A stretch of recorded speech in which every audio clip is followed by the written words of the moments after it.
好，所以香龙你怎么去看这一个？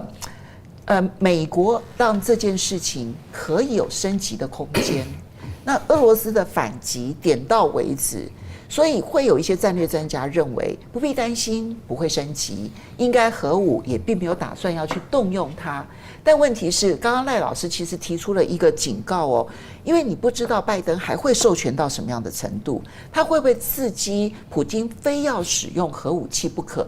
这件事情是存在变数，虽然我们目前看起来几率不大，但是存在变数。所以它重大的变数就来自于在川普1月20号上任之前，会不会让这个谈判根本无法进行？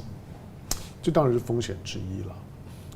那俄乌战争发生之后，大家记得 Joseph Nye 他说，我们正像第一次世界大战一样，梦游式的滑向战争。梦游就是你醒来的时候，你会觉得莫名其妙，就是我怎么会在这里？我为什么没有穿衣服？那刚发生什么事，好像都不知道。可是，在那个过程当中的每一步的时候，你都有情绪。梦游者其实是研究1次世界大战很重要的一个名词。他说，所有的决策者其实在1次世界大战之前都好像梦游者一样。对，所以呢，不只是 Joseph Nye 那个时候，Henry Kissinger 还没有过世的时候，也是抱持相同的观点，因为其实一战的杀戮的情况比2战更惨烈，而且去研究的时候，2战只是一战的延伸的一部分，没有打完再继续打，所以研究一战呢，是所有国际战略学者研究战争的重点中的重点，而现在的那个情况很类似。它类似的原因就是，当我们还在诉诸于理性思考的，互相的都认为对方不至于这么不理智。当我做了这动作的时候，他应该不敢了吧？他应该会怕了吧？那都是呢很主观的一些想法。一战就是因为大家都下不了台，就是一旦到最后已经是面子问题的时候，战争最后呢都是面子问题。所有的国际冲突理论都告诉你，升高是很容易的，降温是非常困难的。对，所有的冲突之所以呢周期性的会出现，就是它一旦那个火苗被点着了之后呢，大家呢就开始 chicken game。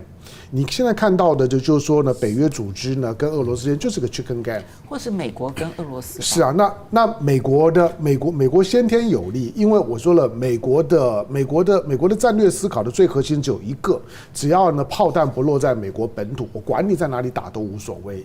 所以今天只要在欧洲打仗，在你乌克兰打仗，其实看起来很严重，可是对美国来讲，它没有什么根本的伤害。所以他会继续的支持下去。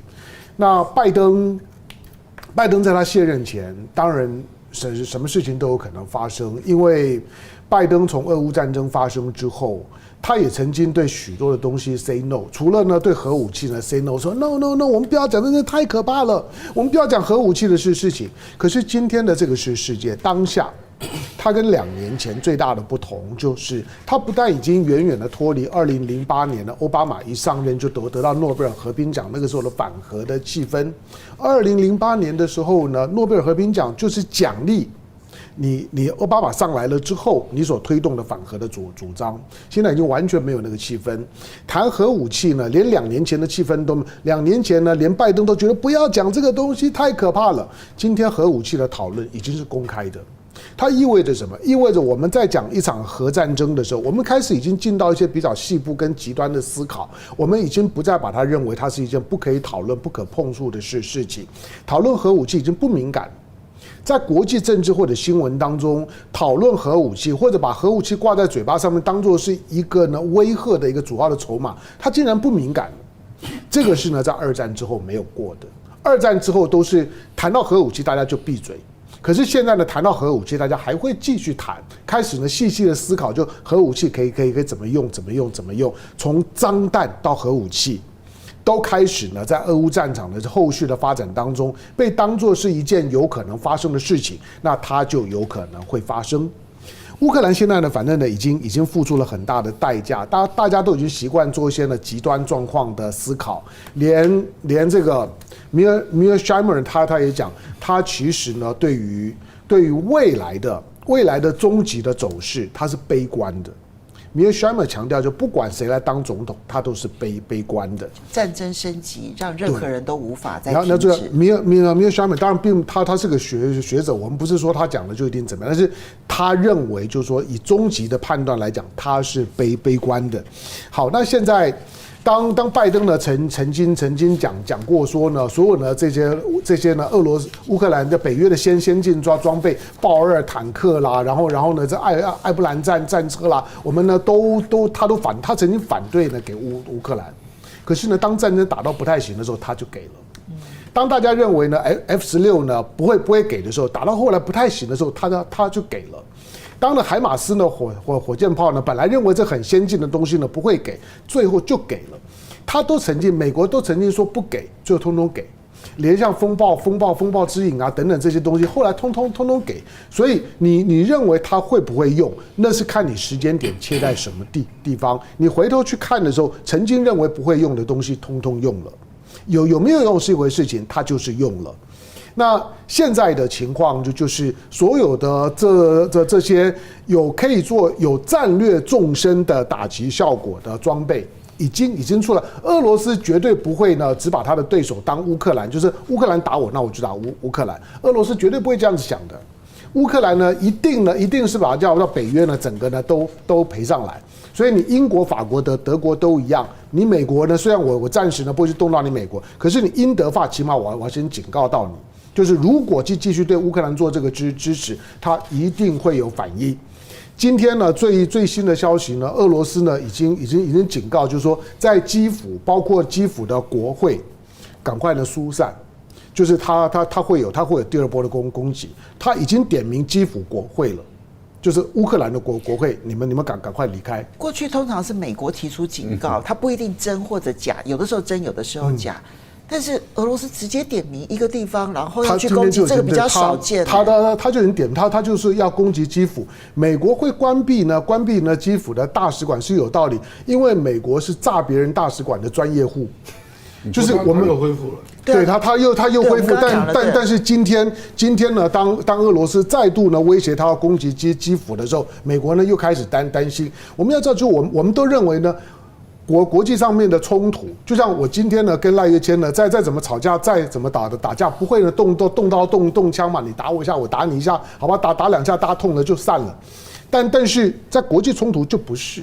国际冲突呢，到你杀红眼的时候呢，动枪动炮的时候，后果就很难讲。那美国跟以色列，他是打别人的大使馆的专业户。中国的大使馆他都炸了，他凭什么认为俄罗斯不会炸他的大使馆？今天我炸了之后，我再告诉你，我误炸就好了。我俄罗斯可不可以干？我当然可以干啦。他必须要撤啊。就是今天他在那个地方大使馆，他非常的没有安全感，因为基辅现在都在炮火射程里面，所以你看到美国人的关大使馆，不要认为呢那只是一个装模作样的动作，不，我说他炸别人大使馆，事后说他误炸。哪天俄罗斯说我误炸你美国的大使馆，我用钻地弹去误炸你大使馆，你也不要觉得很奇怪。所以冲突的升高呢是存在的，整个第三次世界大战的氛围，我认为都具备。剩下的只是我们都还寄希望于这些呢涛狼，这些呢大国的这些领导人之间的理性，认为呢你应该不敢了吧，我们互相打一下可以了吧，那是不可能的事情。升高呢它就会呢持续的升高。至于刚刚呢阿亮讲的就是说，如果有一些的战俘呢在库尔斯克被杀，只要是雇佣军他一定杀。雇佣军他已经讲了，这不涉及到呢任何的战争法的问题，只要雇佣兵呢就一定杀。所以呢，现在雇佣兵呢在库尔斯克的风险呢是最高的。你有没有注意到最近的特种兵被杀的新闻特别多？包括我们的吴宗达，他也是特种兵啊，也是一样啊，就是在他的这些呢特殊单位里面。换句话说，现在大家都已经杀到最后的地步了。俄罗斯一定赶进度的。对俄罗斯来讲，他更在乎明年川普1月20号上来之后，他会牵制俄罗斯呢在军事行动上面，他总要给他个面子。所以我认为俄罗斯现在是俄罗斯在赶进度，赶快呢把我要的东西呢都拿到。前面已经很靠近基辅了，对基辅来讲，战略纵深已经快要没有了。前面呢还有它最大的煤矿跟它的锂矿。我说那两个摆在前面的肥肉呢，我舌头都可以舔到了，我难道不把它吃下去吗？它一定会吃掉这些东西之后才停手的。战争升级的 Chicken Game 其实是最可怕的时刻点。我觉得现在就恰恰是那个战争升级 Chicken Game 的这个最后关头。你说普丁在赶进度，拜登、泽伦斯基也在赶进度，那两边都在赶进度的时候，到底会发生什么样的状况，谁也不知道。我会想到2000多年前雅典跟斯巴达那一场经典的战争，其实一开始的时候，大家都觉得没有战争的可能性，双边都很理性的在克制反对对方的声音，但最后呢，就这样子节节升高，节节升高，到最后呢，就要你死我活。